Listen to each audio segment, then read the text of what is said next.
Խատվել բան իմաստով էլի, ասիկա պաշտոնը։ Հա, մեր շտանեք դատող սերիկաներ, մենք էլ էս հասարակությանը պետք է ձեր կեղտերը բացելու համար։ Պաշտոնանկության իմաստով եմ ասում գլխատել, լրագրությունը ինքը խիտ գույներով արտահայտելու հնարք ունի։ Ես ուզում եմ ուղիղ եթերից օգտվելով այսօրվա այլանդակ շոուների մասին մի հատ խոսել աղջիկների հարազատի հետ, եթե դեմ չեք, մի հատ փորձենք հասկանալ ինչ են այսօր իրենց թույլ տվել ու տեսեք երբ որ 3 ժամը 3-ից ընթացք է տրվել, այսինքն եվրոպացիների գնալուց հետո ընթացք տվեց այս ամբողջ process-ին, ինչեր տեղի ունեցան։ Կներես ջանի, դու չես քնել։ Ոչ։ Ես անունդ չեմ հնչեցնում, ես գրել էի քեզ, որ հնարավոր է ուղիղ եթերում քեզ զանգեմ, հուսով եմ դեմ չես։ Չէ։ Հարգելիներս, ուրեմն խոսում եմ սեռական բռնության ենթարկված ցակուկների բարեկամուհու հետ, ով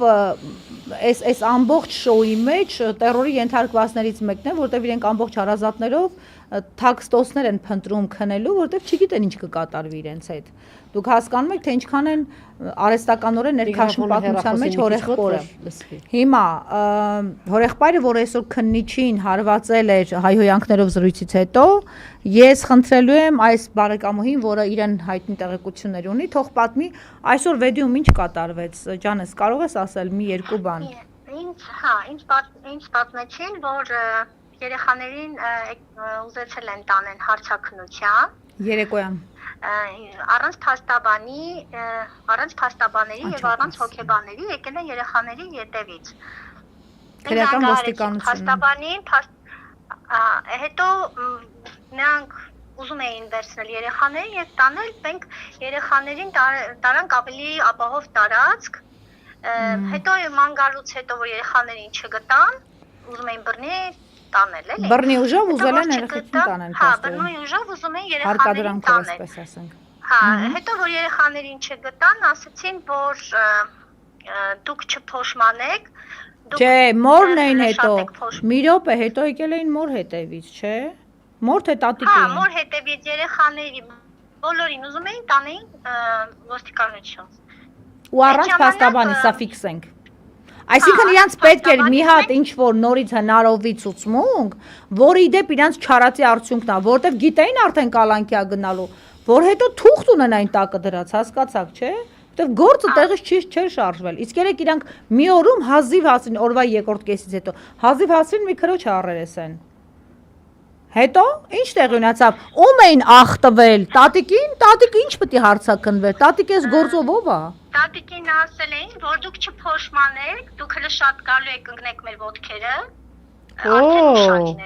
Հաթաթային։ Երեխաներին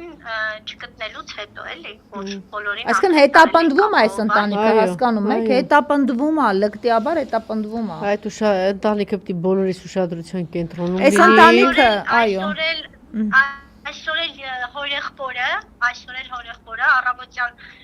զանգահարել ինչ-որ մեքենայով Խաչատրյան, ինչ-որ ոստիկանությունից, մի Խաչատրյան անունով, անունը չգիտեմ ճիշտ Քննչական կոմիտեից։ Քննչականից։ Ոստիկանությունից, քննչականից չէ։ Հա։ Զանգահարել են երեխաների հորը, ասել են ինչ-որ մեքենայով գալիս են երեխաներին տանել։ Էդ էլ առավոտյան։ Հա, փոխանցել է համարը եղբորը եւ եղբայրը զանգահարել է այդ ոստիկանին, ասել է դուք չգիտեք, որ առանց փաստաբանի դուք չեք կարող երեխաներին տանել առանց հոգեբանների։ Այդ ժամանակ ինչ որ հայհոյել է ու շատ վատ, ինչ որ չեմ ուզում։ Այսինքն իրավապահ համակարգի ներկայացուցիչը հայհոյել է հորեղբորը։ Այո, որովհետև մի անգամ էլ ես եմ զանգահարել իրեն, այդ Խաչատրյանին, այդ դեպքի ժամանակ, որ տենց խառնաշփոթ էր, նոր էր սկսել այդ դեպքը, ես զանգահարել եմ իրեն, իմ հետ շատ վատ էր խոսում, ինքը ոստիկան չներկայացողով է, ասում էր Արամը, այսինքն երեխաների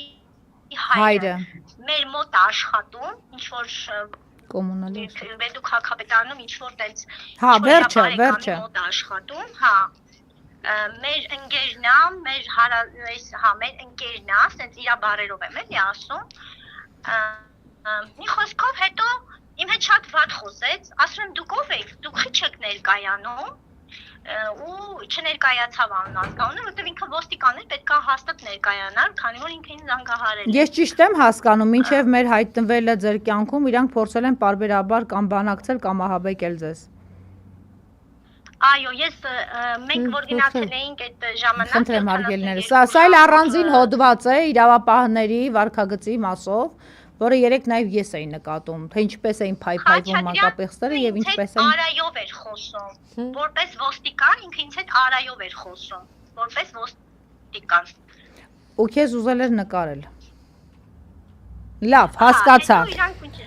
Շնորհակալ եմ, որ թույլ տվեցիր քեզ զանգել ես ուշ ժամի, այնել ես նյարդային գերլարված վիճակում, մեզ հետ խոսելու համար։ Լավ եղեք, ձեզ համբերություն, ուժ, մենք ձեր կողքին ենք, մենք բոլորս ենք ձեր կողքին եւ մեծաթիվ մարդիկ են ձեր կողքին, դուք անպաշտպան չեք,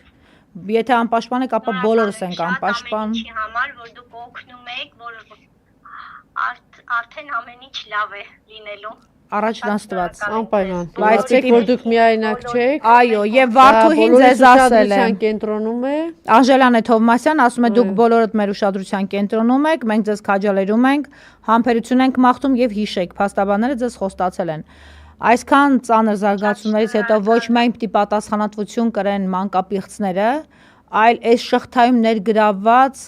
անգործության մատնված կամ հակառակը միտումնավոր ինչ որ բաներ կոծկած մարդիկ, անկախ իրենց պաշտոնեական դիրքից։ Լավ եղեք։ Քեզ Սյուզի Բադալյանի, որտեվ ես վստահ եմ, եթե Սյուզին չլիներ, այսպիսի հնչեղություն չէր ստանա։ Լավ չխոսելու համար է։ Հանգիստ եղեք։ Շնորհակալ եմ շատ։ Մի հոգեբան էլ ձեզ կհատկացնենք, լավ եղեք։ Անպայման միասին կհետևենք ընթացքին, զարգացումներին։ Առաջն Աստված ամեն դեպքում հիշեցնենք, որ նրանք մինչև 10 տարի կալանքի